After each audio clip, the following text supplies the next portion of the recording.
según San Marcos, capítulo 6. Gloria al Señor. Y del capítulo 6 vamos a estar leyendo desde el verso 7 en adelante. Y dice así la palabra del Señor. Marcos capítulo 6, verso 7 en adelante. Después llamó a los 12 y comenzó a enviarlos de 2 en 2, y les dio autoridad sobre los espíritus inmundos, y les mandó que no llevasen nada para el camino, sino solamente bordón, ni alforja, ni pan, ni dinero en el cinto, sino que calzasen sandalia y no vistiesen 2 túnicas.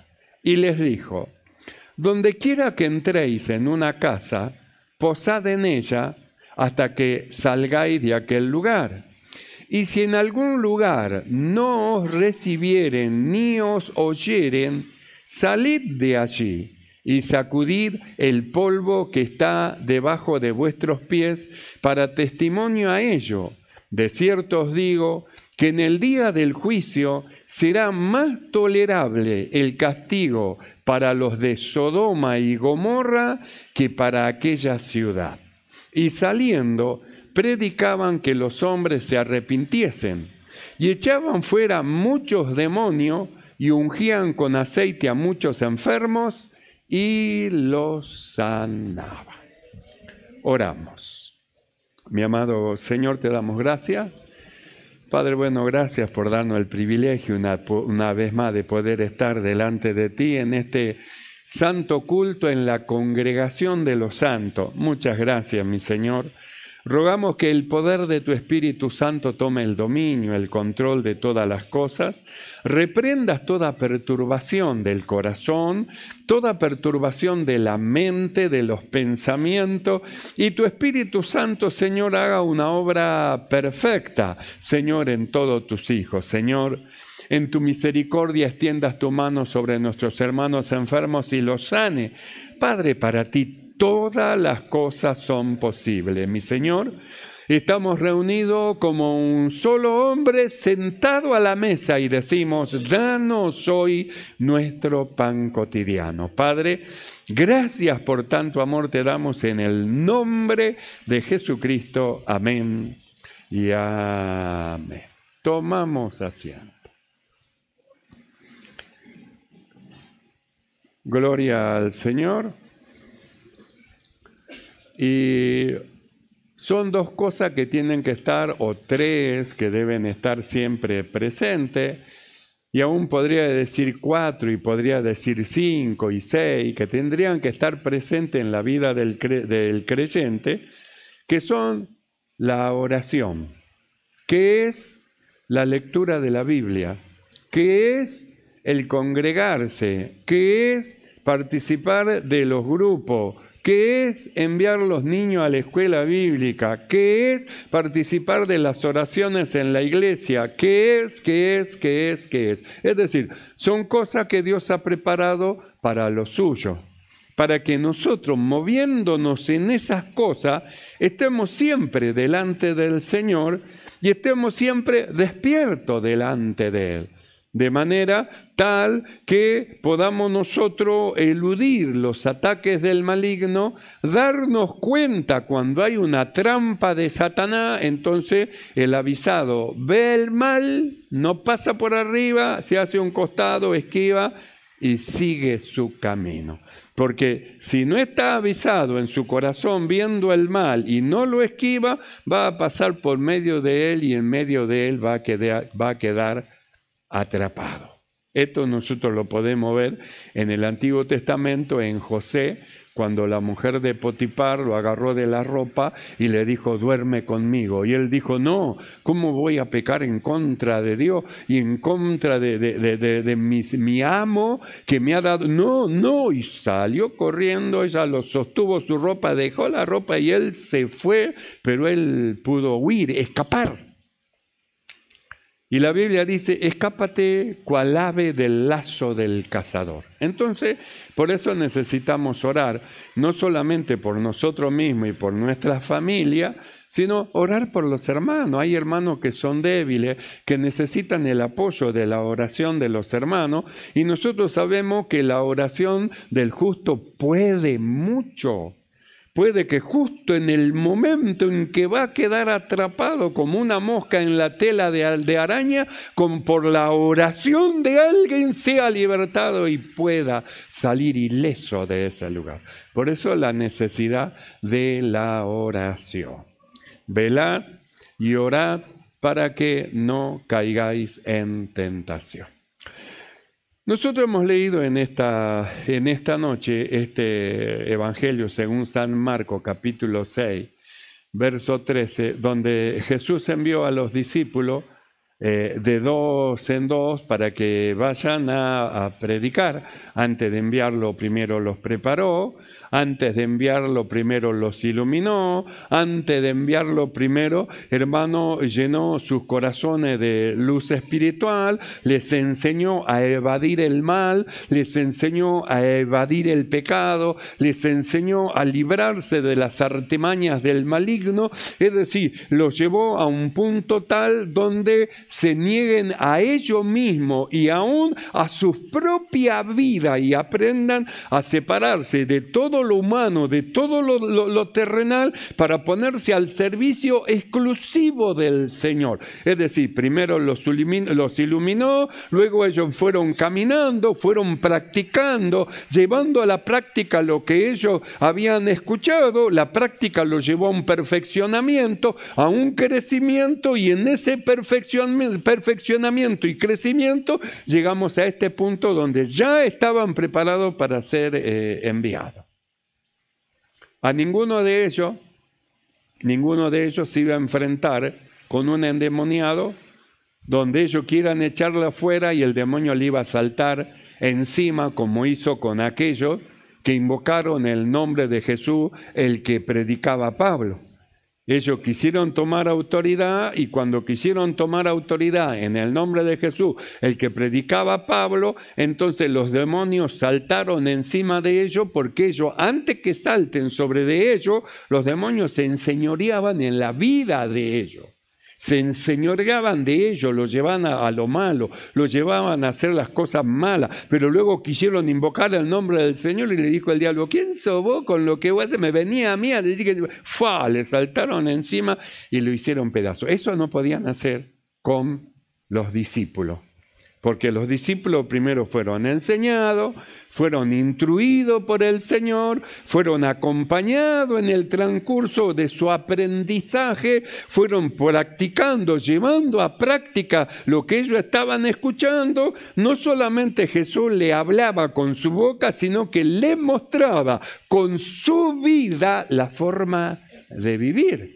No es solamente hablar, es también mostrar. Es como que el hombre que fuma le dice al hijo con el cigarro en la mano, cuidadito con fumar. Y él tiene el cigarro en la mano, como aquel que boca sucia y le dice una tremenda cosa a su hijo, y cuidadito con decir mala palabra. Y él mismo le está dando el ejemplo de cómo hacer las cosas. Sin embargo, Jesús no solamente decía, hacía. Le mostraba. Por eso no tenía problema Jesús que los discípulos estén con él y que los discípulos vayan con él y como no tenía dónde recostar su cabeza, duerman con él allí donde estaban. No tenía problema porque no tenía nada que esconder. El que no tiene nada que esconder, que no tiene problema. ¿Qué quiere? Mi celular, tome, ahí lo tiene. Mire lo que quiera. ¿Cuál es el problema? No tiene nada que esconder. Llega alguien a su casa, oh, qué bueno, pase. No tiene nada que esconder. Pero el que tiene algo que esconder, entonces quiere disimular, tapar. Se puede disimular, se puede tapar, pero a los ojos del Señor nada se puede esconder. Todas las cosas están abiertas a los ojos del Señor.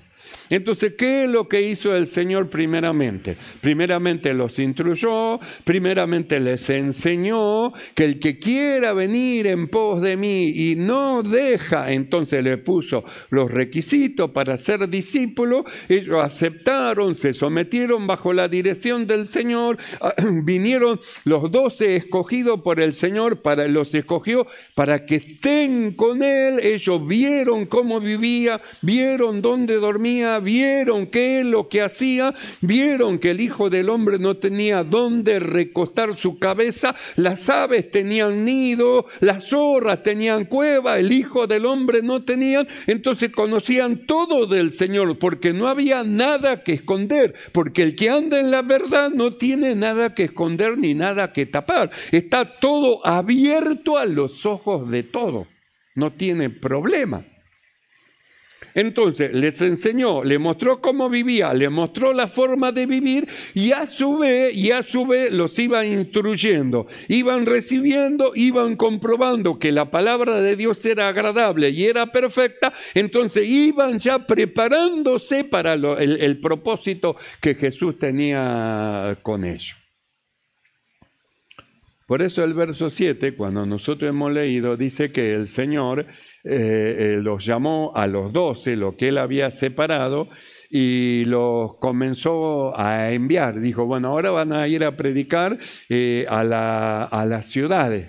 Van a ir a predicar a las ciudades y lo único que van a llevar es el bordón, que viene a ser como un bastón largo, podríamos decir como la vara del pastor, un bastón largo de apoyo, nada más es lo único que van a llevar.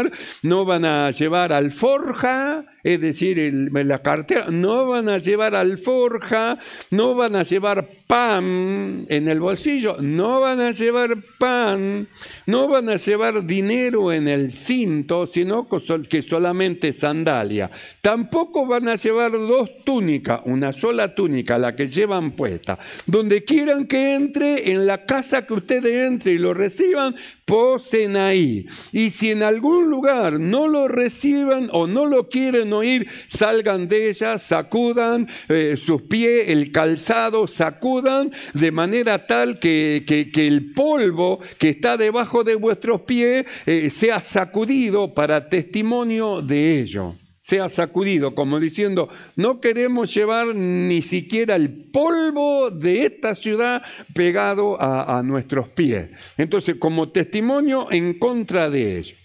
Y luego dice, os digo de cierto que en el día del juicio será más tolerable el castigo para los de Sodoma y Gomorra que para los de aquella ciudad. Entonces dice, será más tolerable el castigo. Entonces yo pensaba y digo, ¿no fue suficiente el castigo que recibieron? Nosotros hemos estado viendo cómo es que los sodomitas, ellos ardieron en azufre y fuego porque cayó el juicio sobre de ellos. Pero eso no es todo el castigo que van a recibir, porque dice que en el día del juicio será más tolerable el castigo. Así que hay más todavía castigo para lo de Sodoma y Gomorra, hay más castigo todavía. En el tiempo pasado ocurrió eso, pero en el tiempo futuro, donde aún todavía no llegamos, le espera más castigo a aquellos que ya están padeciendo en el infierno. Más castigo todavía. Ahora, nosotros leemos este pasaje y dice que será más tolerable. Nosotros hemos estado viendo el castigo y el por qué el castigo de Sodoma y de Gomorra. Vimos que no era solamente el castigo por la homosexualidad, sino que vimos la cantidad de cosas que había dentro de Sodoma: fornicación, sodomía, adulterio, mentira, soberbia, abundancia de ociosidad, mentiroso. Entonces nosotros vimos todo lo que había. No solamente era homosexualidad, sino que había un montón, un combo de cosas ¿verdad? Que como la levadura en un pan empieza a hacerlo inflar, así fue inflando ese combo de cosas hasta que Dios dijo, basta. Por eso hablamos de la misericordia del Señor. Cómo es que Dios tuvo misericordia hasta que ya llegó al punto, al extremo. Cuando ellos recibieron el castigo de ser llevados cautivos, no entendieron, ni Lot entendió para salir de la ciudad de Sodoma, sino que volvió a instalarse en el mismo lugar. Ellos no entendieron lo que era la benignidad del Señor, lo que era la paciencia del Señor, lo que era la longanimidad del Señor, cómo es que la paciencia del Señor lo llevaba al arrepentimiento, es decir, lo impulsa a arrepentirse. Entonces, ¿por qué no cae un rayo del cielo y ya lo consume? No, en la paciencia Dios espera. Dios espera, Dios es paciente, espera que el hombre pega la vuelta, espera que el hombre despierte, espera que le pase como al hijo pródigo, que estando ya en lo último, de repente volvió en sí, espera que vuelva en sí, cuando vuelva en sí, enderece su paso y diga, volveré a la casa de mi padre, de donde salí, y diré, Padre, he pecado contra el cielo y contra de ti, no soy digno de ser uno de tus hijos, hazme como uno de tus jornaleros. Y lo más bueno es que dice que él pensó y lo hizo, volveré, y volvió. Entonces, ¿qué es lo que espera en la misericordia de Dios? Espera justamente el despertarse, el volver en sí para poder volverse hacia Dios, que era lo que esperaba el Señor de Sodoma y Gomorra, pero el pecado se iba inflando, cada vez peor. Porque es así, una cosa chiquita lleva al otro. Siempre decimos, ¿cómo cree usted que se hizo el ladrón de banco? ¿Ya nació con un revólver en la mano y ya fue en pañales al banco? No, él comienza de chiquitito, comienza a robar cosas pequeñitas. Si no son corregidos los niños que no tomen las cosas que no les pertenecen, ellos les parece que está bien, van a la escuela, se traen lapiceras, se traen gomas, se traen un montón de cosas y los padres, qué bueno, cuántas cosas tenés. No, ¿de dónde sacaste esto? Esto no es tuyo, va y lo devolvés. No. Entonces, si de niñito se lo va corrigiendo, entonces ellos entienden y van discerniendo entre lo que está bien y lo que está mal. Pero si no se lo corrige, entonces van creciendo y luego van robando una zapatilla, después va robando de una soga una campera que le guste y va creciendo de una monedita a otra monedita, a un billete de más valor, a otro billete de más valor, a otro billete de más valor, a otro, y hasta que llega al fin haciéndose un ladrón de banco. ¿Cómo comienzan las cosas? De a poquito, como Lot. Lot recibió castigo, pero ¿cómo es que llegó Lot a Sodoma? No llegó de golpe.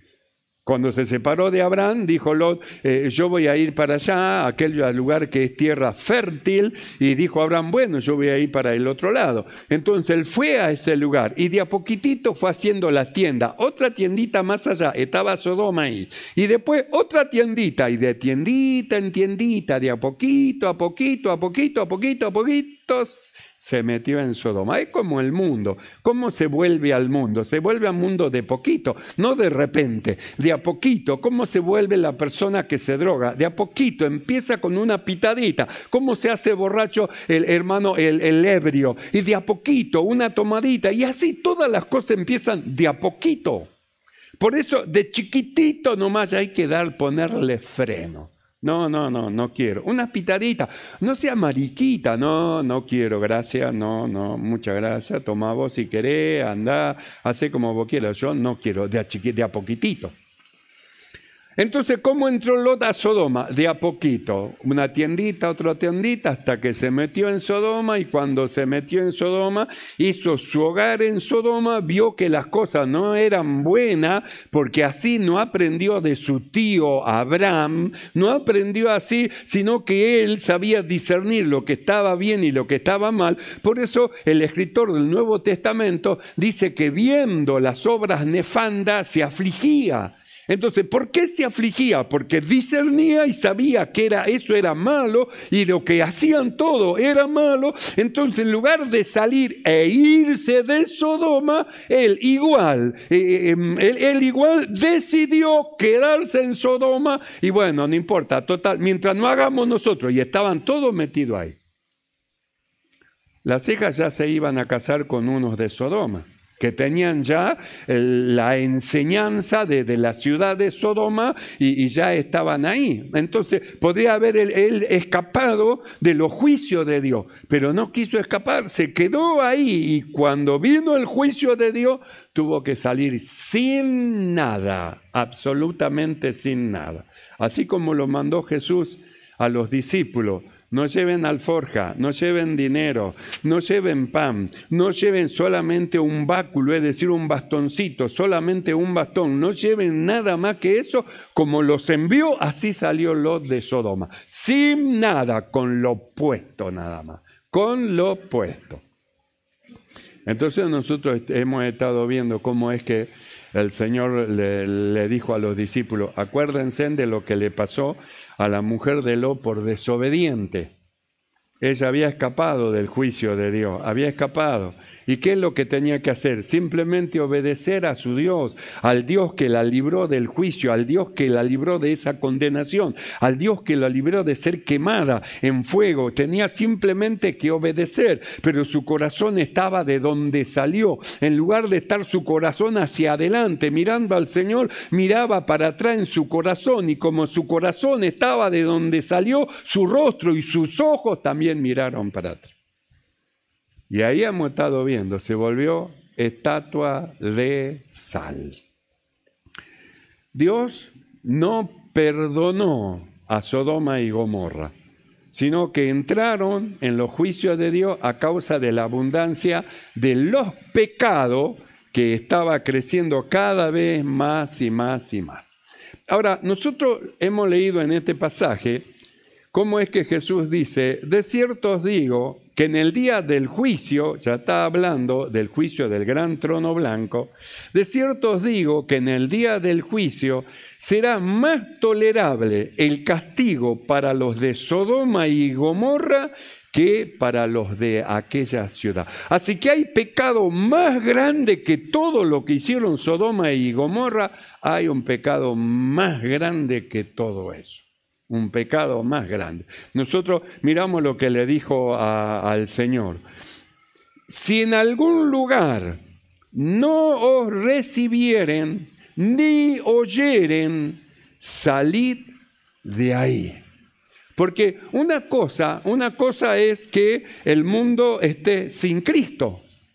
Y otra cosa es que el mundo tenga al enviado de Dios y esté ya con Cristo. Son dos cosas diferentes. ¿Por qué el peso es más grande que el juicio a Sodoma y Gomorra, hermano, para los hombres en este tiempo? ¿Por qué? Porque hay algo mayor que el pecado, que la salvación, y aquel que no quiere recibir la salvación y aquel que desecha la salvación tiene peor condenación que Sodoma, porque el pecado de incredulidad es peor que todos los pecados que nosotros hemos estado viendo que se hacía dentro de Sodoma. El pecado de la incredulidad. Por eso Jesús le dije, si en algún lugar ustedes van a predicarle de esta salvación y no lo reciben, ni tampoco le quieren oír, salgan de ella, sacudan su pie, porque ellos entraron en un juicio que no van a poder ser librados. Va a ser más liviano, más tolerable el juicio a Sodoma y Gomorra, que fue en juicio de fuego y azufre, que para esto que no quieren y rechazan abiertamente la salvación. Esto lo dice en Juan capítulo 3, vamos a leerlo. Juan capítulo 3, verso 36, dice así. El que cree en el Hijo tiene vida eterna. Entonces, ¿qué era lo que salían a predicar los discípulos? Sobre Cristo. Jesús oró: Padre, que te conozcan a ti, el único Dios verdadero, y a Jesucristo, a quien tú has enviado. Porque nadie puede ir al Padre si no es por el Hijo. Tienen que conocer a Jesús para poder llegar al Padre. Nadie puede ir al Padre si no es por el Hijo. Entonces, ¿a quién predicaban los discípulos? A Cristo, que había venido el Salvador, que había venido el que limpiaba los pecados, que había venido el Hijo de Dios, y que a través de él se podía llegar al Padre. Entonces, la anunciación de la salvación a los hombres, para que ellos reciban a Cristo dentro de su corazón. Pero el rechazo le llevó a ganarse mayor juicio que el de Sodoma y Gomorra. Mayor. Porque lo de Sodoma y Gomorra no tenían esta gracia que a ellos le era dada. En Sodoma y Gomorra le exigía el Señor obra, pero a través de Cristo Él exige fe. Fe, Él exige fe, de los hombres exige fe, que crean, que lo reciban a Jesús como su Salvador, el que lo recibe. Por eso nosotros hemos leído: el que cree en el Hijo tiene vida eterna. Es decir, simplemente creer. Él cree con todo su corazón, lo recibe como su Salvador. Entonces se produce en él una transformación y de juicio pasa a vida, entra a poseer una vida que los hombres desconocían. Es lo que predicaban los discípulos, y donde no lo querían recibir, decía Jesús: va a ser peor que Sodoma y Gomorra el juicio de ellos.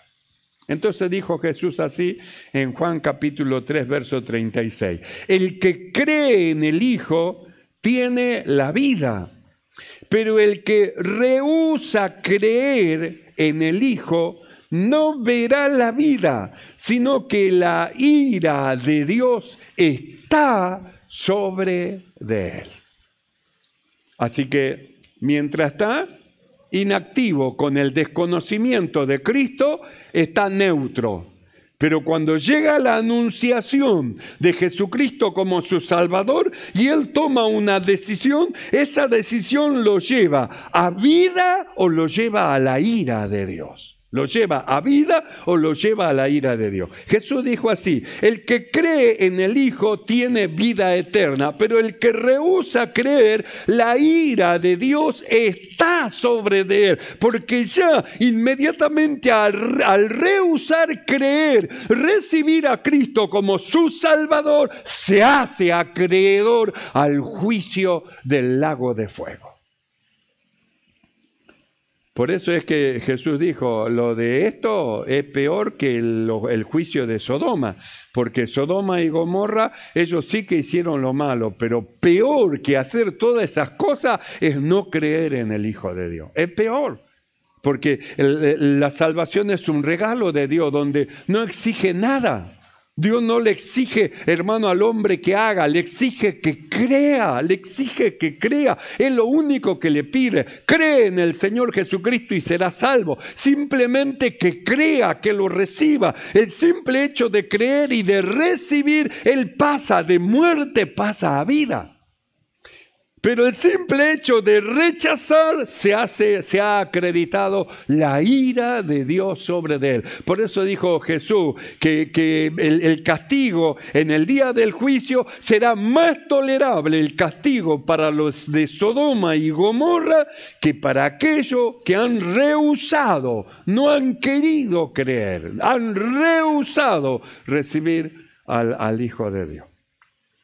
Algunos fueron echados fuera, váyase a su casa. Otros fueron golpeados por anunciar a Cristo. Otros fueron lastimados y tirados por tierra. Y otros fueron muertos por anunciar a Cristo. ¿Y quiénes hicieron todas estas cosas? Estos que rehusaron creer en el Hijo de Dios. ¿Y qué es lo que hay sobre de ellos? Nosotros leemos: la ira de Dios está sobre de él. Quiere decir que está en el que cree y el que no cree. El que cree recibe la vida eterna, y el que no cree, la ira de Dios está sobre de él. En este Evangelio de San Juan, capítulo 3, verso 31, Jesús dijo así: el que de arriba viene, sobre todo es. El que es de la tierra es terrenal, y cosas terrenales habla. El que viene del cielo es sobre todo. Entonces nosotros miramos que en este pasaje 2 veces dice, sobre todo es, sobre todo es. Y esta palabra, sobre todo, no le gustaba a los fariseos. ¿A qué orgulloso le gustaría que le digan que hay alguien que está sobre de él, que es mayor que él? Los orgullosos no, yo soy el mejor. De los diáconos, soy el mejor. De los pastores, el mejor. De los maestros, el mejor. De los apóstoles, el mejor. De los profetas, el mejor. De los que limpian, mejor que yo, no limpia nadie. Si alguien limpió, yo vengo y vuelvo a repasar porque está muy mal. Siempre el mejor. Siempre piensa que son los mejores. Entonces el soberbio piensa que es mejor. Y cuando viene Jesús y dice, el que viene de arriba, sobre todo es, no, será sobre todo ellos, pero sobre de mí no. Por eso es que ellos rechazaron a Cristo. Pensaban que eran lo mejor, lo que lo sabían todo. Y Jesús dijo y habló de ello sobre la cátedra de Moisés. Se sentaron los escribas y los fariseos, estudiosos de las escrituras, sabían texto de memoria, les recitaban los salmos de pe a pa, pero ¿qué es lo que ellos no habían estudiado sobre la cátedra de Moisés? Por eso es que ellos, como habían estudiado y habían hecho estas cosas, la soberbia ganó su corazón. Por eso los que estudian teología tienen que tener mucho cuidado que no se hagan soberbios, porque el estudio, el mucho estudio lo hace soberbio y lo hace pensar a la persona que es mejor que los demás, olvidándose que más allá del estudio intelectual de las escrituras está la revelación que viene de parte de Dios a los que son de Él, que no tiene nada que ver con el estudio. ¿Es necesario estudiar la Biblia? Claro que es necesario estudiarla, mirarla, repetirla, recordarla. Es necesario, pero más allá del estudio intelectual, porque vio, algunos son como yo, cuando yo tenía que dar una lección oral, me daban algo para estudiar, mire, repetía 53.000 veces, me leía lo mismo y después, ¿cómo era? Sin embargo, hay otro que una sola vez lee y ya pim, pim, pim, pim, tiene una memoria de elefante. A mí, en mi caso no era así. Yo tenía que leer y volver y volvía y releía y no me quedaba. Eso que mi padre con la fusta me hacía así, y yo miraba la fusta y no pasaba nada, ¿no? Memoria corta. Pero cuando está el Espíritu Santo hace recordar las cosas que están escritas. El Espíritu de Dios viene y se abre el sentido. Dice acá, dice allá, dice allá. Yo a veces digo versículos, no porque sé de memoria. No, yo tengo escrito aquí algunos textos, por eso es que yo lo puedo decir, pareciera ser como que no leo la Biblia. No, pero yo tengo acá mi visión alcanzada a leer unos textos bíblicos que yo lo digo, no porque lo sé de memoria.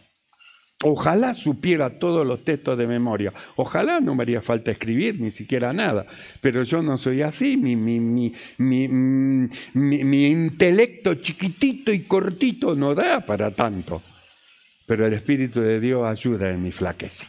Como a todos los que son de Él, el Espíritu de Dios lo ayuda. ¿Qué importa cuánto dedo de frente tenga? ¿Qué importa que usted no haya estudiado teología? No importa, el Espíritu de Dios va a venir sobre usted y le va a hacer recordar las cosas que están escritas si usted las ha leído, claro. No le puede hacer recordar lo que no leyó, lo que sí escuchó, pero no lo que no leyó. Entonces, nosotros miramos el peligro del estudio. Por eso, ninguno que estudia teología, que gracias al Señor algunos hermanos ya han llegado al final y ahora en este mes, si no es en el mes entrante, ya reciben el certificado de teólogos. Vamos a tener teólogos en la iglesia. Tengan cuidado. Y otros que van siguiendo van a ser licenciados en teología. Pues esas cosas no lo tiene que hacer soberbio ni orgulloso. Cuando más conocimiento se adquiere es cuando más humilde hay que ser. Porque si permite que el conocimiento lo meta en la soberbia, recuerde, Dios resiste a los soberbios y le da gracia a los humildes. Entonces, la soberbia es un mal que estaba arraigado en el corazón de los fariseos. Entonces, que alguien le diga que es sobre de él, no, por favor, nadie mejor que yo. Jesús dijo así: el que de arriba viene es sobre todos. El que es de la tierra es terrenal intelecto y cosas terrenales habla. El que viene del cielo es sobre todo, es sobre todo. Por eso es que lo rechazaban, por eso es que le resistían. Por eso es que le decían, ¿con qué autoridad haces tú lo que estás haciendo? ¿Con qué autoridad? Y yo también os preguntaré, dijo Jesús, ¿el bautismo de Juan era del cielo o era de la tierra? Y ellos dijeron, si le decimos que es del cielo, va a decir, ¿por qué no le creíste? Y si le decimos que es de la tierra, el pueblo que lo tiene como profeta y vamos a tener problema. Entonces le dijeron, no lo sabemos. Bueno, yo tampoco le voy a decir con qué autoridad hago todas estas cosas. Autoridad que la Biblia dice que Dios le dio Jesús le dio a los discípulos. Cuando nosotros leímos, hemos leído que después llamó a los 12 y comenzó a enviarlo de 2 en 2 y le dio autoridad sobre los espíritus inmundos. Y la autoridad no es un papelito, Tomás, lleva el papel, ponele en la frente y el espíritu se ve, no es un papelito. La autoridad es algo que no se ve. La autoridad no es lo mismo que autoritarismo, son dos cosas diferentes. Autoritarismo es aquel que esgrime y que quiere mostrar una autoridad que no posee. Como no posee una autoridad dada de parte de Dios, entonces él muestra autoritarismo. Entonces todo el mundo mira con temor, con miedo y vamos a hacer, porque nos va a dar un latigazo por el lomo. No, vamos a hacer, no, entonces con miedo, porque es autoritarismo. Pero cuando es autoridad, todos miran y dicen, no, vamos a hacer, no, sí, el Señor dijo, vamos a hacer, ahí no hay empujón, ni hay amenaza, porque es autoridad de Dios. La autoridad de Dios, hermano, no se ejerce con presión. Es algo que reconocen los demás que ese hombre tiene autoridad de Dios. Jesús, ese habla con autoridad a tal punto que los demonios se sujetan a él, tiene autoridad. Y las aguas y el viento enmudece. Cerró la boquita el viento y el mar se aplacó. Tiene autoridad. Entonces, es lo que Jesús le dio a los 12, porque la Biblia dice que los envió de 2 en 2 y les dio autoridad sobre los demonios. Por eso ellos no volvieron tristes diciendo la paliza que nos dieron los demonios. No eran los 7, estos eran los 12 apóstoles del Señor. Caminaron con el Señor, aprendieron del Señor, corrigieron su vida, lo torcido se enderezó, lo que salió fuera del camino se metió en el camino, caminaron con el Señor y una vez preparados fueron enviados con autoridad de Dios sobre los demonios. Autoridad de Dios. Por eso la Biblia dice, el que viene de arriba es sobre todos. Es sobre todo. Los que son de abajo son terrenales, hacen cosas humanas, muy sabios, muy inteligentes, pero todo humano. Pero el que viene de arriba, sobre todo es. El que es de la tierra es terrenal y cosas terrenales habla. El que viene del cielo es sobre todo. Y lo que vio y oyó, esto testifica. Y nadie recibe su testimonio. El que recibe su testimonio, atestigua que Dios es veraz. Porque el que Dios envió, las palabras de Dios habla. Entonces dice, el que viene de arriba, lo que él vio, Y lo que él oyó, esto testifica. Y los que son de Dios, ellos dan testimonio, porque al oír lo que él dice y habla, que vio y oyó, la reciben, porque saben que ese hombre es un hombre de Dios y que aquel que Dios envió, las palabras de Dios habla. Entonces la reciben. Los fariseos no pudieron recibir. Los apóstoles recibieron la palabra que Jesús les daba. La recibieron y produjo algo en sus vidas. Los fariseos la rechazaron. Entonces, ¿qué él dice? Lo que él vio y oyó. ¿De qué le hablaba Jesús? De lo que los fariseos nunca pudieron hablar. ¿De qué le hablaba Jesús? De la revelación en cuanto a Dios, en cuanto al reino de Dios, que los fariseos no conocían ni sabían. Por eso el apóstol Pablo en Timoteo capítulo 1 verso 10, segunda de Timoteo, él dice, y sacó a luz la vida y la inmortalidad. Que hay una vida después de la muerte, que hay una inmortalidad, que el alma es inmortal y que va a tener que dar un día cuenta a Dios por sus hechos, por sus faltas. Va a tener que dar cuenta a Dios por qué no recibió a Jesús en su corazón como su Salvador. Va a tener que darle cuenta porque su cuerpo va a caer por tierra, pero su espíritu es inmortal, va a Dios. Vida eterna en la presencia de Dios o una vida eterna lanzada al fuego, al lago de fuego, al lago de fuego. Entonces, ¿qué es lo que sacó Jesús a luz?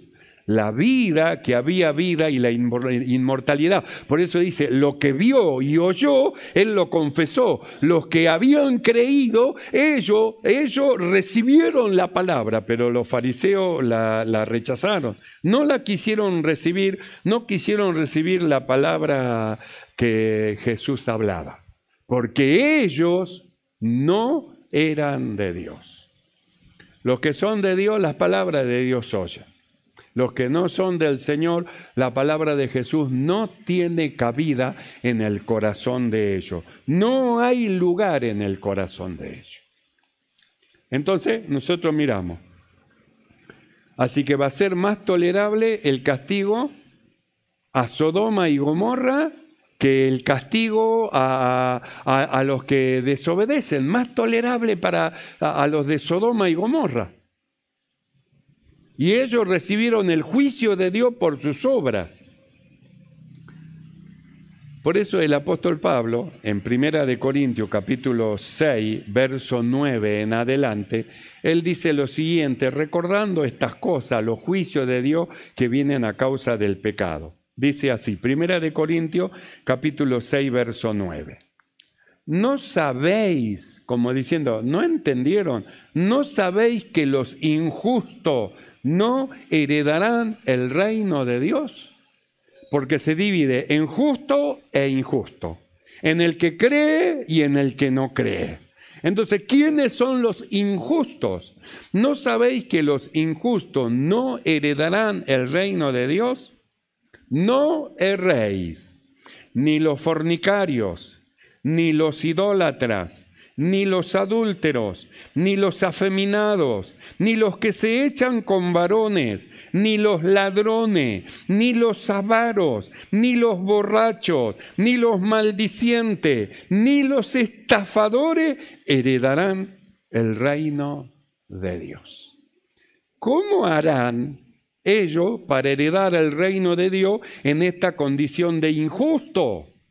¿Qué es lo que le hace falta a esto para salir de esa posición de injusto a justo? Recibir a Jesús en su corazón como su Salvador.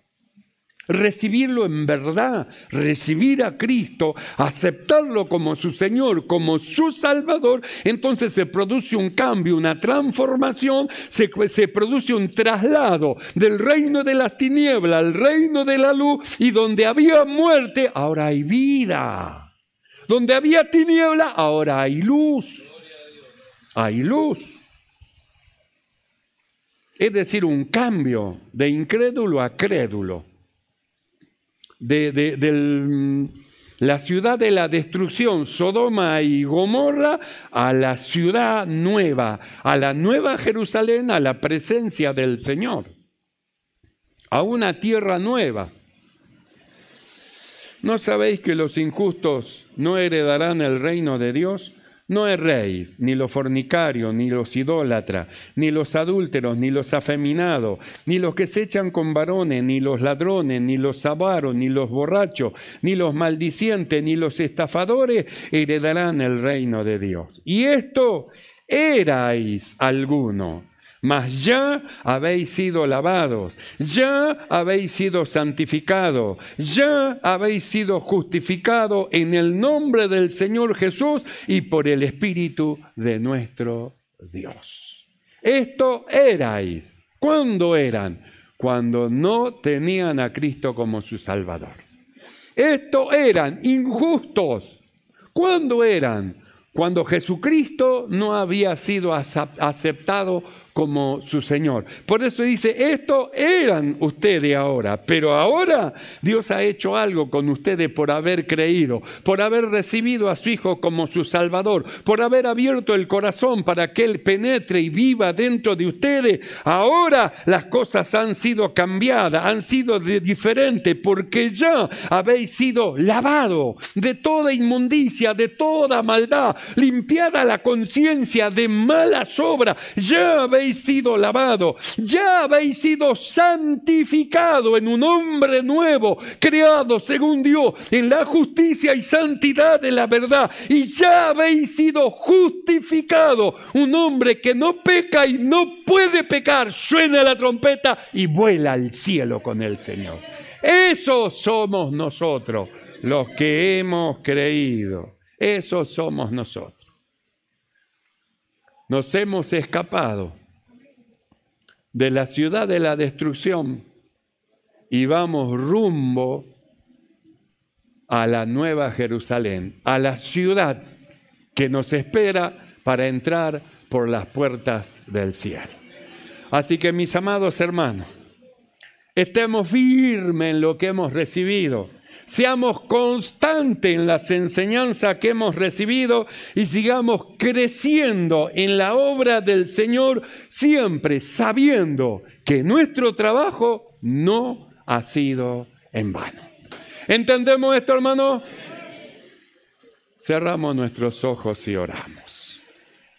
Cierre sus ojos. Él es digno de ser alabado. Ha hecho algo que los hombres no se les subió a la mente ni al corazón. Lo que ojo no vio, ni oído oyó, ni subió al corazón de los hombres, lo que Dios ha hecho para nuestra salvación. Entregó a su Hijo, su sangre se derramó, el perdón de pecados llegó a los hombres, y el que tiene al Hijo tiene la vida. Oramos, mi amado.